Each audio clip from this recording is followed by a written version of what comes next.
17 साल के तवील इंतजार के बाद cricket is back in Faisalabad. ODI series Pakistan versus South Africa, तीनों के तीनों गेम्स दिए गए हैं फैसलाबाद को और कहा यह जा रहा है कि सोल्ड आउट मैदान है और सोल्ड आउट टिकट्स हो चुकी हैं। पीसीबी ने भी अपडेट कर दी है, विच मींस फुल क्राउड के सामने Pakistani stars will be taking on South Africa.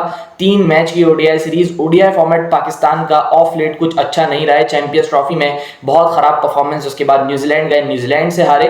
फिर उसके बाद एक वक्त ऐसा आया कि पाकिस्तान खेलना ही नहीं चाहता था, ओडीआई फॉर्मेट को अवॉइड कर रहा था, टी20 ज्यादा खेलना चाहता था। बट वेस्ट इंडीज ने मिन्नतें करके मनाया कि हमसे ओडीआई खेलें, एंड उनके मनाने के बाद आप उन्हीं से जाके हार के आ गए। 10th नंबर की टीम थी वेस्ट इंडीज एंड उसने आपको अपने घर पे हराया 2-1, आपको 92 पे ऑल आउट किया। सिंबॉलिक हार आपके नसीब में आई एंड उसका रिजल्ट ये आया कि रिजवान, जो कि उस वक्त ओडीआई के कैप्टन थे पाकिस्तान के, उनको रिमूव कर दिया गया, उनको सैक कर दिया गया from the captaincy and now Shaheen Shah Afridi has been appointed. उनका ये पहला असाइनमेंट है जो वो कप्तानी करेंगे in Faisalabad in front of a huge crowd. और इसके अलावा साउथ अफ्रीका के सामने जो आपकी सीरीज है इसमें पहली दफा कप्तानी करते हुए नजर आएंगे। सो लेट्स सी इसको कैसे देखते हैं शाहीन शाह अफरीदी। ओडीआई फॉर्मेट के अंदर, ये 50 ओवर की क्रिकेट के अंदर कभी भी हमने शाहीन को कप्तानी करते हुए देखा नहीं है। पीएसएल में बहुत ज्यादा कैप्टनसी करते हुए देखे हैं, वहां पे 3 ट्रॉफीज भी जितवाई लाहौर कलंदर को, बट ओडीआई के अंदर कप्तानी दे देना ये कुछ सूटेड फैसला नहीं था, बट अब तो हो गया। लेट्स सी किस तरीके से देखते हैं। दूसरी तरफ ब्रेस्की, जो कि हॉट वेन ऑफ फॉर्म में हैं और बहुत शानदार खेलते हुए आ रहे हैं साउथ अफ्रीका के लिए इन ओडीआई क्रिकेट स्पेशली। क्या करियर का आगाज हुआ है उनके, वो कप्तानी करेंगे साउथ अफ्रीका की। Last time when he was in Pakistan उसने बहुत शानदार इनिंग्स खेली थी एंड वो उसका डेब्यू भी था ट्राई सीरीज, जो कि पाकिस्तान, न्यूजीलैंड एंड अफ्रीका के माबैन हुई थी।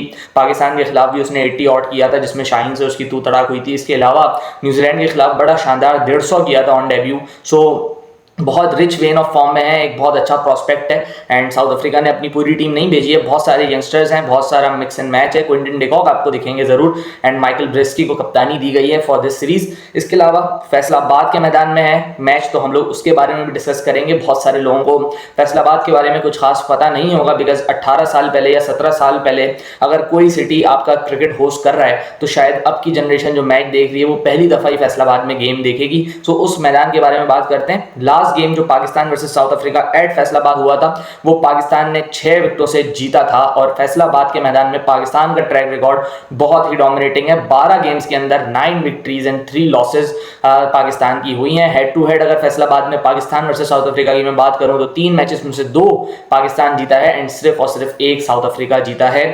लास्ट मैच इन फैसलाबाद 2008 में हुआ था बांग्लादेश के खिलाफ, पाकिस्तान ने वो मैच भी यहाँ पे विन किया था। आखिरी अगर मैच की बात करूं तो शाहिद आफरीदी उसके मैन ऑफ द मैच थे अगेंस्ट साउथ अफ्रीका जो हुआ था। इसके अलावा भी इकबाल स्टेडियम फैसलाबाद के स्टेट्स की अगर मैं बात कर लूं सो येट अगेन एक फ्लैट विकेट होता है यहाँ पे, जैसे पूरे पाकिस्तान में आपको मिलता है। बहुत डेड विकेट, ज़्यादा बाउंस होता नहीं है, स्पिन इतना खास होता नहीं है। सो बैटिंग के लिए बड़े मज़ेदार विकेट्स होती हैं। अगर यहाँ के मैं आपको स्टैट्स बताता चलूँ तो यहाँ पे टोटल में 16 ओडीआई गेम्स खेले गए हैं, जिसमें से 8 उसने जीते हैं जो बैटिंग फर्स्ट कर रहा है एंड 8 ही उसी ने जीते हैं जो बॉलिंग सेकंड कर रहे थे। यानी आपके पास जो है सैंपल साइज जो है बिल्कुल 50-50 का है। टॉस पे कोई चीज़ डिपेंडेंट नहीं है, ये अच्छी बात है कि टॉस के अलावा आपको क्रिकेट देखने को मिलेगी। इसके अलावा फर्स्ट इनिंग्स का एवरेज टोटल यहाँ पे 228 का है एंड आपको ये बात याद रखनी है कि लास्ट गेम यहाँ पे 17 साल पहले खेला गया था एंड उस दौर में 270 या 265 ये बहुत तगड़ा स्कोर माना जाता था। अभी के क्रिकेट के एतबार से मैं बात करूं तो ये तकरीबन ये 300 का एवरेज स्कोर आप यहाँ पे लगा लें एंड आपको हाई स्कोरिंग सीरीज देखने को मिलेगी है। फिर उसके बाद पाकिस्तान रिटर्न होगा यहाँ पे श्रीलंका से भी खेलने के लिए, सो वहाँ के भी मैचेस हैं। सो एक हाई स्कोरिंग ग्राउंड आपको दिखेगा यहाँ पे। लास्ट ओडीआई जैसे मैंने आपको बताया दैट वाज अगेंस्ट बांग्लादेश, उसमें भी पाकिस्तान ने बहुत अच्छी परफॉर्मेंस दी थी, वो मैच जीता था। उसके बाद कोई सीरीज हुई नहीं पाकिस्तान की एट फैसलाबाद। सो ये स्टैट्स थे यहाँ पे। ज्यादा बैटिंग कंडीशंस आपको मिलेंगी, डेड ट्रैक मिलेगा, फास्ट बॉलर्स या स्पिनर्स के लिए कुछ खास मौजूद नहीं होगा विकेट्स के अंदर, लेकिन एक ओपन ग्राउंड है जस्ट लाइक रावलपिंडी, ये भी ओपन ग्राउंड है। सो ओपन ग्राउंड्स का होता यह है कि विद द एयर आपको अर्लियर ऑन स्विंग मिलता है, न्यू बॉल हमेशा हिलता है क्योंकि हवा तेज चल रही होती है, खुला मैदान है। सो हवा के लिए बहुत सारे रास्ते हैं इधर से उधर होने के, सो स्विंग आपको डेफिनेटली मिलता है। सो अर्लियर ऑन पहले 10 ओवर्स में अगर फास्ट बॉलर का बॉल हिले so that is because of the wind, not because of the wicket. But let's see कि पाकिस्तान किस तरीके से ट्विकल एंड चेंज करता है इन द विकेट्स। जैसे हमने देखा टी20 में भी पाकिस्तान ने विकेट्स बिल्कुल बैटिंग नहीं बनाई, थोड़ा सा रुक के बॉल आ रहा था उन विकेट्स पे भी। सो लेट्स सी किस तरीके की विकेट बनती है, बट मोस्ट प्रोबेबली आपको एक batting highly batting scoring wicket दिखेगी यहाँ पे।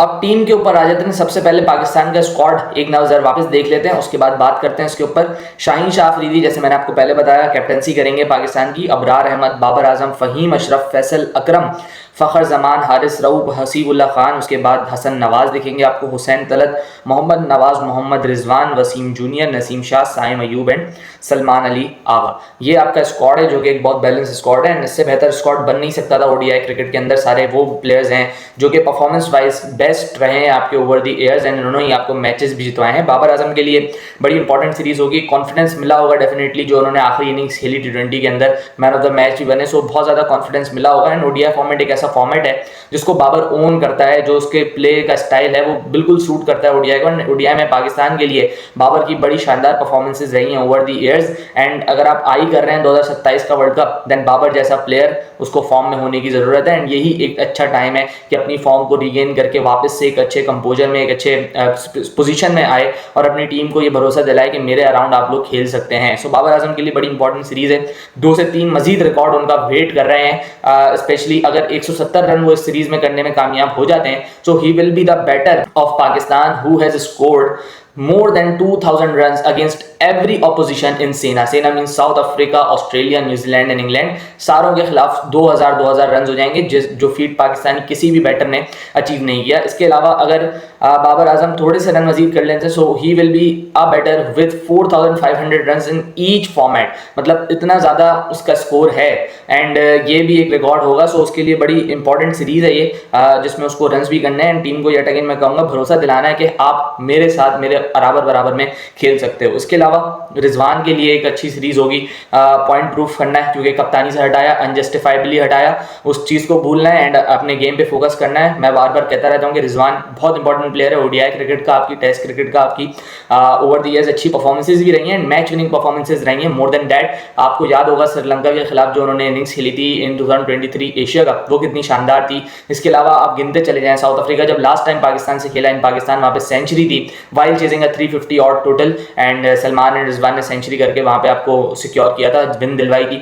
इसके अलावा Hussain Talat and Hasan Nawaz West Indies के अंदर दोनों ने अच्छे स्कोर्स किए थे। एक उम्मीद दिखी थी कि आपके मिडिल ऑर्डर में ये लोग भी संभाल सकते हैं। So I want them to be playing in the squad और 11 में होने चाहिए दोनों। और आपका ओपनिंग पेयर भी यहाँ पे मुझे दिख रहा है कि कौन होने वाला है, साइम अयूब एंड फ़खर जमान, डेफिनेटली ये दोनों ओपन करेंगे। एक ऐसा ओपन पेयर जो पाकिस्तान ने चाहा है कि ओपन करें इनके लिए ओडीआई क्रिकेट में, बट कभी ये जोड़ी आई नहीं है एक साथ। So this will be the first time Saim and Fakhar will be opening in an ODI game. So देखते हैं किस तरीके से कोप अप करते हैं। पहले अब्दुल्ला करते रहे थे, इमामुल हक करते रहे थे, बट अब इन दोनों को 7 मौका मिल रहा है। ओडीआई T20 में करी है दोनों ने ओपनिंग, बट उस तरीके से पेयर कामयाब हुआ नहीं है। बट लेट्स सी किस तरीके से परफॉर्मेंसेज रहती हैं दोनों की, उम्मीद करूंगा कि अच्छी परफॉर्मेंसेज दें। इसके बाद आप देखें बॉलिंग पेयर आपका कौन होगा, ये बहुत ज़्यादा इंपॉर्टेंट है। मेरे ख्याल से Shaheen Shah Afridi will go with Naseem and Rauf with himself. मेरे ख्याल से तो जाना चाहिए विद वसीम जूनियर, उनको चांस देना चाहिए। हारिस रऊफ को रेस्ट करवाएं, हारिस रऊफ को अभी ना खिलाएं। लेट्स सी, एक मैच वसीम को देके देखें, शायद अच्छी performance they and he deserves यार। पहले भी मैंने बात की है कि वसीम जूनियर ने जब भी खेला है पाकिस्तान के लिए, ही has been performing really well, but unfortunately उसका चांस उस तरीके से बनता नहीं है। सो क्या 11 हो सकती है हमारी, इसके ऊपर भी डिस्कशन कर लेते हैं। सबसे पहले तो आपके ओपनर्स, जैसे मैंने पहले बोला है, Fakhar Zaman, Saim Ayub will open for Pakistan. 1 down and 2nd down आपके रिजवान एंड बाबर। उसके बाद Salman Ali Agha to play at 5। उसके बाद नंबर 6 पे आपके पास आ जाएंगे हसन नवाज। नंबर 7 पे आप मोहम्मद नवाज के साथ जा सकते हैं। इसके बाद नंबर 8 आपके पास वसीम जूनियर। नंबर 9 आपके पास हो जाएंगे शाहीन शाह अफरीदी। नंबर 10 नसीम शाह एंड 11 पे Abrar Ahmed. So this will be my team. अगर हसन नवाज को नहीं खिलाना तो स्लैश डाल के आप हुसैन तलत भी कर सकते हैं। हुसैन तलत ओडीआई का बड़ा अच्छा प्लेयर है, उसको मौका देना चाहिए यहाँ पे। लेट्स सी कैसे खेलता है पाकिस्तान, बिकॉज हसन नवाज ने आपको एक मैच जितवाया था बड़ा एक्स्ट्रॉर्डनरी, एंड हसन नवाज से उम्मीदें इस वजह से हैं बिकॉज उस जैसा प्लेयर अभी पाकिस्तान के पास है नहीं जो खड़े खड़े 6 हिटिंग एबिलिटी जिसके पास हो। ऑल्दो अभी बहुत ज़्यादा अंडर प्रेशर भी होगा क्योंकि परफॉर्मेंसेज उस तरीके से है नहीं, बट लेट्स सी उसको किस तरीके से कोप अप भी करते हैं। सो उनके लिए भी एक बहुत बड़ी सीरीज़ है एक्चुअली कि वो किस तरीके से खेलता है और अपनी परफॉर्मेंस से जस्टिफाई करता है अपनी प्लेस इनसाइड द टीम। सो ये मेरी 11 है, आपकी क्या 11 होगी वो कमेंट डाउन आप कर सकते हैं। फिर मिलते हैं कल की वीडियो में, पाकिस्तान देखते हैं किस तरीके का परफॉर्म करता है and hopefully Pakistan match win करेगा। सो उसके बाद भी करेंगे post view of the match में। तब तक के लिए अपना ख्याल रखिएगा। अल्लाह हाफ़िज़।